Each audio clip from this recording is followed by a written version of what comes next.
Well, I just had my feelings hurt. How do you guys like this? Try this on. So, you got to back the tape up, though, right? For me to make my point, the history of this matters. I'm talking about Jim Rome. I'm talking about the smack off. So, years ago, so 2010? 2011? Years ago, I get a phone call. 2012, that's exactly when it was. And someone says they're with the Jim Rome show. I know who Jim Rome is. And I'm not a big sports guy. Not even if you're not a sports guy, you still, right? I've never seen Eli Manning play, but I know what he plays.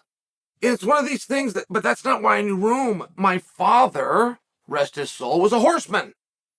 And Jim Rome, quietly, a lot of people don't know that side of him. He's a horseman. Anyway, I get a call from Jim Rome show. And they say, hey, the smack off's tomorrow. We want you to come on. Say, what does that mean? And this actually went through another person that ends up telling me, what does that mean? But here's what the person was told. It's the biggest sports show in the nation, and it's his biggest day of the year, this thing called Smack Off. Okay, great, but what do we do? And they said, you just come on and you talk smack. And smack is not like, cool kids don't say smack, just so you know. Like, when I got this call, I don't know what that means.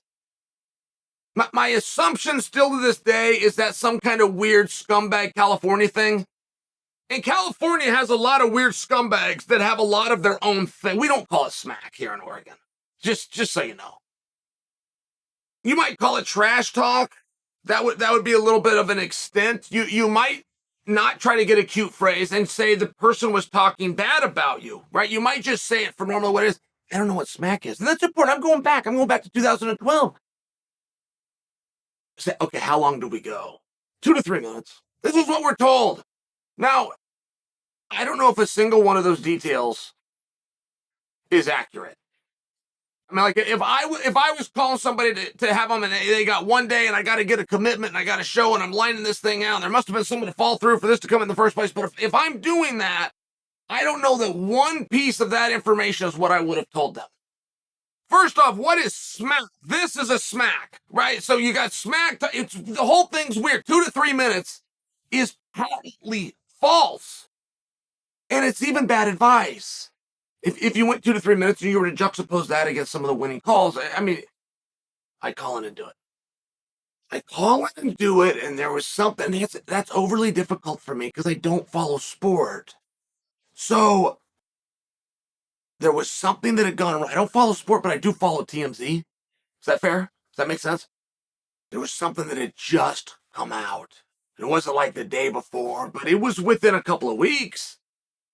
And it was some kind of photos of Wayne Gretzky's daughter that Wayne would rather weren't out there. I guess I'll word it like that. And they weren't overly graphic, or to my understanding. I say that because I don't want to embarrass the girl. But this was the thing. The great one's daughter is posting in her brassiere or something along these lines. So when they kick over to me, when they pick on from the UFC, he's the #1 contender. Please welcome Chael Sonnen. Okay, so when I come on, I've been on hold for the last caller. That's 6 and 7 minutes, maybe even a commercial break. But I sat on hold for 8 or 9 minutes, right?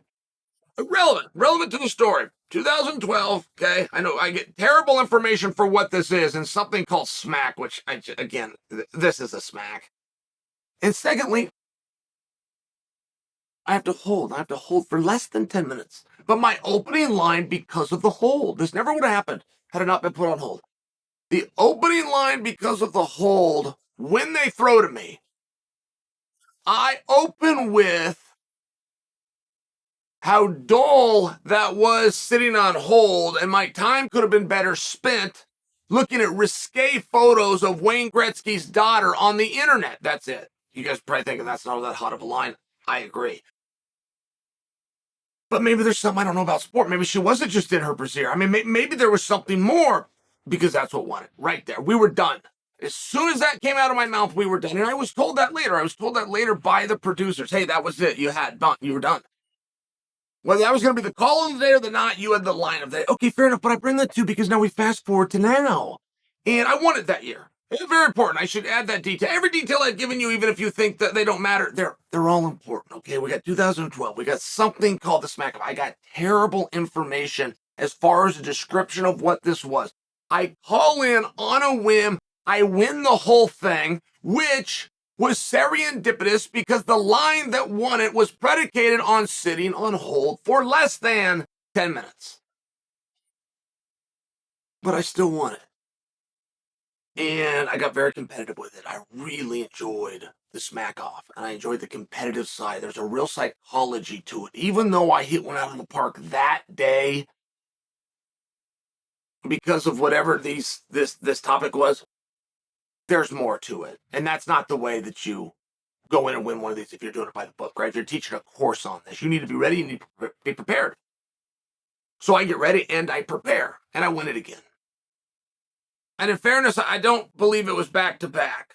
I think there was a couple of misses. I know there was a second in there twice. I know there was a win. I know there was 2 seconds at some point along the way. I know there was a second championship. It's called wearing the crown. And there's a level of importance at anything. Even if you think this is a silly radio show with a weird scumbag California name, even if you think that, you got to stick to whatever rules you say. You have to. It has to be done. And there are things that come with the crown. Now, I not only had the crown, I had the crown twice. So, a return caller, a repeat caller, a jungle legend, all of these things matter. And all of these things will get you a golden ticket. But all of those things are low compared to the crown, and I had it twice. So my point is, I have a golden ticket. I am for sure on. And every other former champion could say the same thing. If you had a whole bunch of former champion calls, then you would go, okay, who's the 2-time champion? Okay, they get presidents. Who's the 4-time champion? And then that's how you would do it. But these are the rules. These aren't my rules. This has been stated over the course of this program. So when I call in today and I sit on hold, now you must understand that there's a difference. If somebody says, hello, will you please hold? We're having a different conversation. You're going to now be annoyed, but that's not rude. That would be standard etiquette. And if you understood the surroundings and you understood how busy they were, you would get it. It could be annoying. That's not rude, though. This was rude, what they did at the Rome show. They didn't say a word. So the phone picks up, and the feedback so that you can hear is the actual show. It's playing live in ear. I put it on speaker. I played it through my car radio. That's how I listened to today's Smack Off. I didn't do it through the radio. I did it through hold, and I thought, okay, somewhere a mistake's been made. Somewhere this line got picked up, and they forgot to say hello. So I hung up, and I called back, and it was the same thing. I got picked right up, but I'm listening to the show. So I stayed there, man. I stayed there for, we were talking 30 and 40 minutes at each one of these things. I'm with my son Thero over here, and he says, Dad, you got to hang up again. So I hang up and I call back, and now it looks as though my theory's correct because a voice did pick up. There was an actual, they said something, it wasn't hello, but they said something, and it was appropriate. Rome show, something along these lines. Who do we got here? Whatever it was. And I know the drill because I've done this since 2012. You don't say hi. You don't say, you understand you go, you rock and roll, you're going. I simply said Chael P. Same thing as I've said for the last decade. They say who? Now, you can't walk around and have your feelings hurt about that stuff. That does hurt my feelings. That embarrasses me. I don't believe that this piece that I'm making right now serves me. But I level with you guys. I'm sharing you my day, right? I have a morning every morning, and I have a lot of good mornings. This wasn't one of them. And he says, who? And so I told him again, Chael P. Now, I understand that Chael is an unusual name.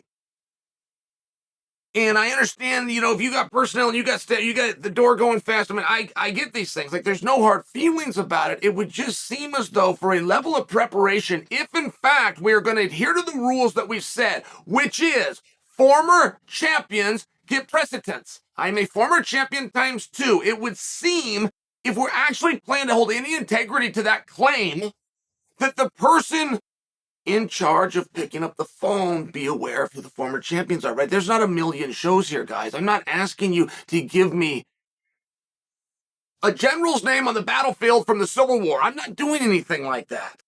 There's been a bunch of these, and they roll quickly, and I just covered 10 years for you, and there was a good 10, 15 before that. We're at 20. And then you got a bunch of repeat champions. Brad's won this 5 or 6 times. He's the best. Brad is the best caller ever. But you got Mike in Indy that's been real competitive. I know Mike won I think Mike wore the crown. Well, I know he wore the crown. I wore the crown. I know Left got in there a couple of times. I'm just sharing for you. Even in the 26, 27 years, I'm throwing out a number, but I'm close. You got 9 guys. So when I say Chael P and you say who, I'm not being a dick about it. I'm admitting it hurt my feelings. But I answered the question. He says who? I answered the question. He doesn't say hold. He doesn't say anything to me. He pushes a button. Now, I get when people are busy, but you don't treat people like that ever, even when you're busy. And it doesn't matter if you're an $8 guy and I'm a multi-million-dollar guy. That was rude. And I wouldn't have done it to you. And you did it because you were busy.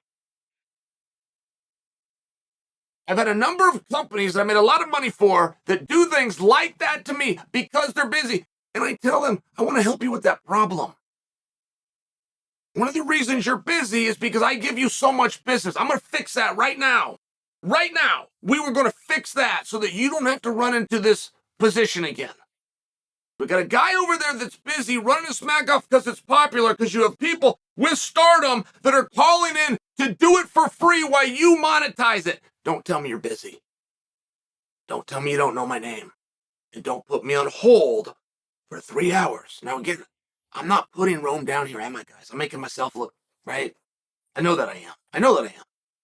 But it's the point of the story. It's the point of the story. So I wasn't part of the smack off. I was told that I would be.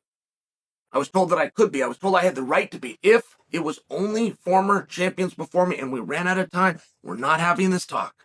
These weren't former champions in front of me. So the very few rules that we're told from the very limited integrity that is show who knew it was going to be busy and couldn't figure out even how to answer the phones. If we're not going to follow that rule, and there's only 3 rules in the smack, but if we're not going to follow that rule, then maybe we're not going to follow any. And if we're not going to follow any, then the public deserves to know that. And now they do.